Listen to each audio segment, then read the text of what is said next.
Ça sent bien plus fort ici, je vous le jure.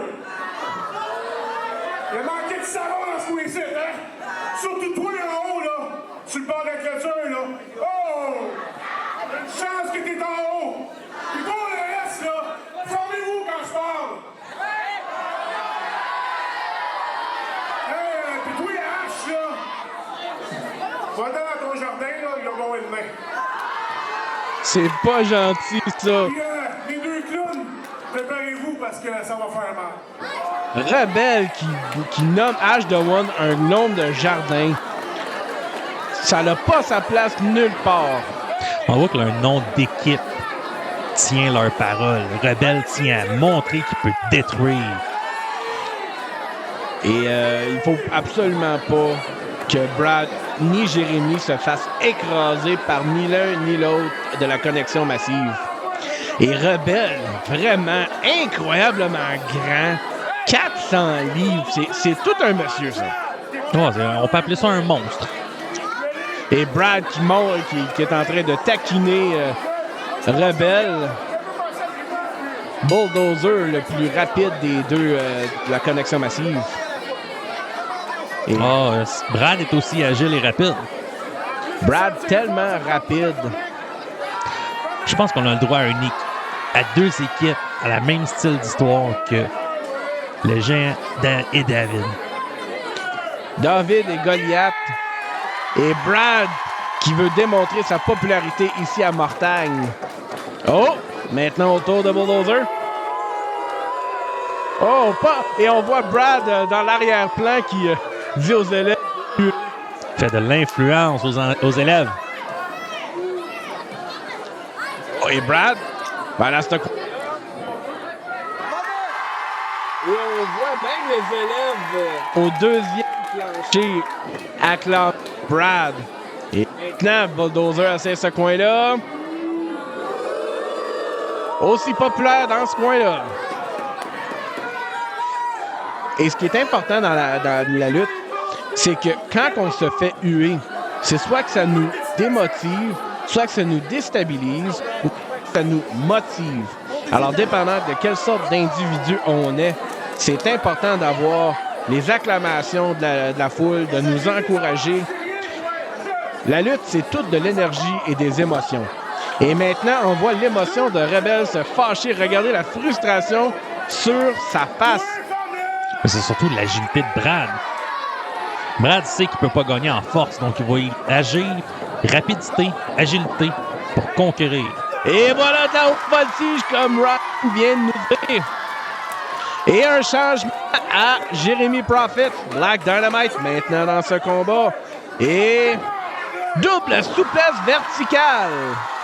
Et comme on a mentionné, 5 secondes avec un changement pour faire de l'assaut contre son adversaire.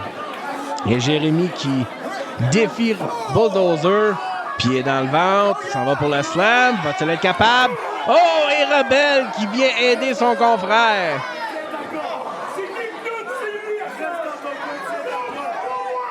Vraiment, on voit que l'arbitre a été distrait pour tous les élèves avec le bruit qu'ils font. Il n'a même pas eu le temps de voir Rebelle rentrer dans le ring.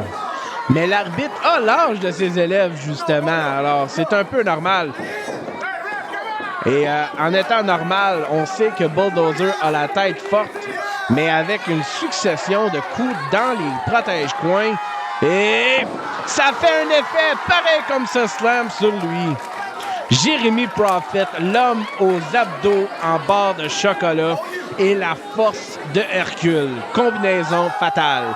Et Brad fait une pause. S'en va pour la descente du coude. Et Brad pour la tombée. 1, 2.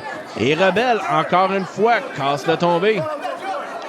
J'ai l'impression que Rebelle va être celui qui va être l'atout pour la victoire de son équipe. Ouais, la connexion massive fait des années, on dirait peut-être même 15 ans qu'ils sont en équipe, ont été des rivaux, mais maintenant sont plus forts en équipe. Et Rebelle qui utilise son pied et un brise-nuque sur Brad. Et un changement à Rebelle. Ça y est, la destruction commence. Et Rebelle, gros...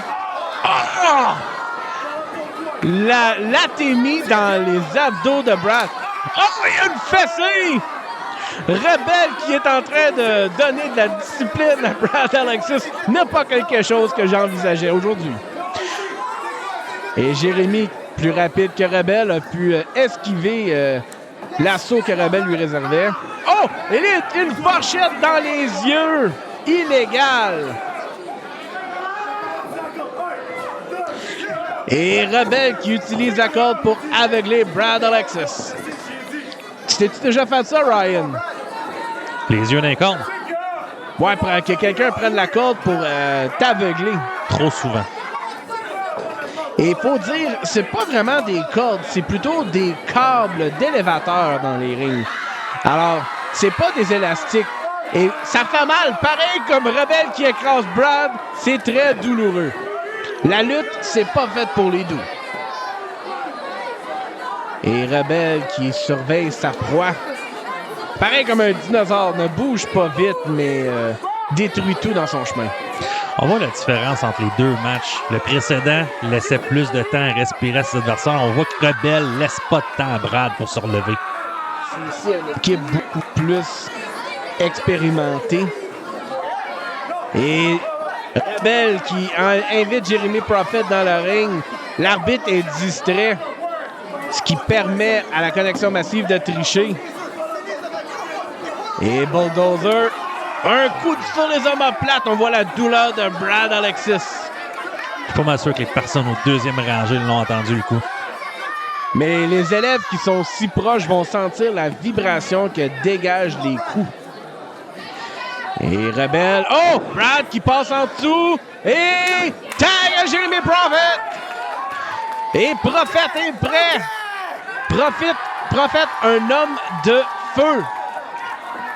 Oh! Et un drop kick au genou. Un à la tête.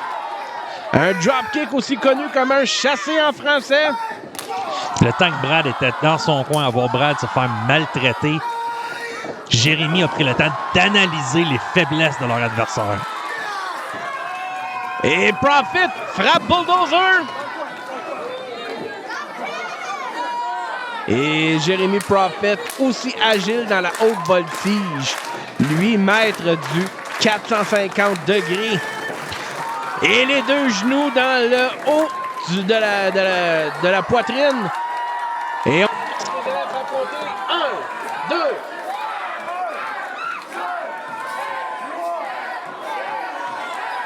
Oh! Yes! Et on sait que les élèves savent compter. Effectivement. Oh, Bulldozer revient en force. Coup de genou. Oh, Rebelle revient plus fort. Et Rebelle, un mur de briques mobile. Et Rebelle qui menace Hash the One. Mais qu'est-ce que Rebelle fait? Non. Top des cordes. Et Hash the One qui monte. Hash qui tient le pied. Rebelle dans une position dangereuse. Un coup de pied à la tête. Et Jérémy va avoir besoin de l'aide de Brad. Est-ce qu'ils vont être à deux pour faire un slam? Tremblement de terre à l'horizon. Et voilà! La reine a vibré. Brad, son suicide à l'extérieur. Et Brad qui s'en va dans la foule. Très tôt pour célébrer. Saute la grenouille. 1, 2, 3.